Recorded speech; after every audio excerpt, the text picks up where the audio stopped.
Work out there for Nelson. 2 goals shy of the 30-goal mark yet again. Horvat to Nelson, he scores!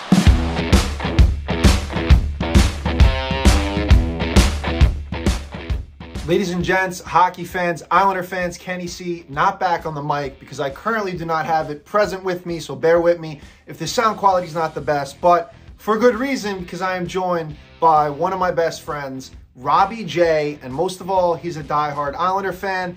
We are here to talk some pucks because the Isles are rolling. 6-game winning streak, their longest winning streak since February/March of 2021 when they were on a 9-game winning streak. They now hold sole possession of the second wildcard spot over the Detroit Red Wings. They have games in hand, by the way, on both the Red Wings and Tampa. 2 games in hand on each of those teams respectively. And this team's trying to make a playoff push right now, Robby. They're rolling. They're scoring 30 goals in their last 6 games for an average of 5 goals per game. That's right, Ken. All lines are producing at will. First line is rolling now that Nelson's on the first line. You know, really compliments Bo Horvat and Matt Barzal, especially the way that they both play. Anders Lee now with Pajot and Palmieri. Really, Palmieri is just going off. It's crazy. I love to see it. And their third line, Holmstrom is coming up now. You know, he's really becoming that player that we really expected him to be on that third line. And the fourth line, even today, has scored. For sure. So all lines are rolling. They're producing offense, and we love to see it. Even the defense. The defense is coming about now. You know, Scott Mayfield has been out on injury, and the team has just been rolling. And look at that. The point you just made, because we saw it earlier in the season when Mayfield was out with another, I think it was lower body injury at the time. Yep. They started to roll again. The defense didn't have problems like it had. And Mayfield really is the liability. Look, I will admit, Isles fans, and I know many of you are like me with 7 years. Exactly. With last week, early last week, during the week of the deadline, this past week, I did say, sell, this team is done. But that's how the Islander fan base rolls. That is literally the stat symbolizes what it means to be an Islander fan. Obviously, you believe and you are a diehard fan, but you have those highs and those lows where you're like, should we just sell this team? But one of the players that I still stand on advocating to get rid of has been Scott Mayfield. I don't care that he's getting $3.5 million a year for a 7-year deal, because that is the league average. It's stupid. Why would you have a dead weight for 7 years? It makes no sense. And like you alluded to, when he's not on the ice, they're playing significantly better defensively. And Robby, I also wanted to get your thoughts on if you thought or if you think that the Islanders should have sat pat at the deadline like they did, be conservative, or go out and get a guy to shore up the top 6, a guy that's going to put them over the edge perhaps. Listen, I'm not mad that they stood pat. I think it's probably better for them this year, considering the value that was going about this trade deadline. You know, Vladimir Tarasenko went in. I think they only got a 2nd and 3rd round pick for him.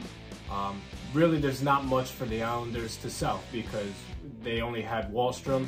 Right. That, you know, maybe a change of scenery would be great for him. However, I don't think they really should have went after a top 6 forward. Maybe more of a defensive depth player or a bottom 6 forward to help them depth-wise there. But again, you got to keep in mind, Hudson Fasching is coming back. He's going to help out on that 4th line if they need him to.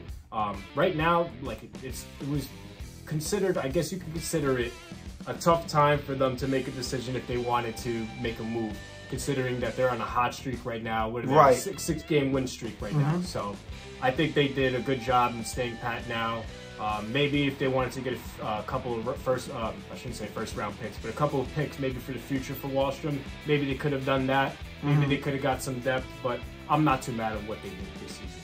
And, I mean, Hook, like you said, 6-game winning streak. They seem to be rolling with the group that they have.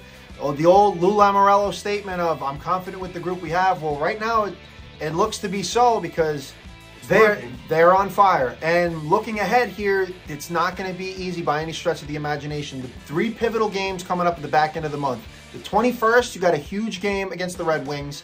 You have to win that one. Then you got a game against Tampa on the 30th, and then you got the Flyers on April 1st. Those 3 games because are pivotal, because those are the 3 teams that are fighting for that second wild card spot. It's not going to be easy by any stretch because they have Winnipeg as well this month.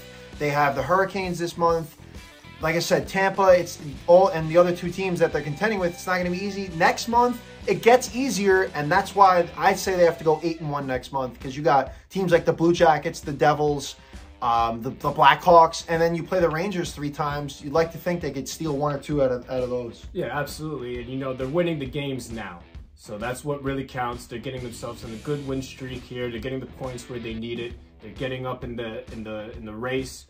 They have Washington right behind them. They're chasing after Detroit. I think they jumped Detroit today because of the amount of games played. They're going after that 3rd divisional spot against with the Flyers, and I really think that's where they need to land, because if they can get that 3rd divisional spot, I know the Carolina and the Rangers are tough teams to go against, but I really think that the Islanders, the way that they're rolling right now, can pull through.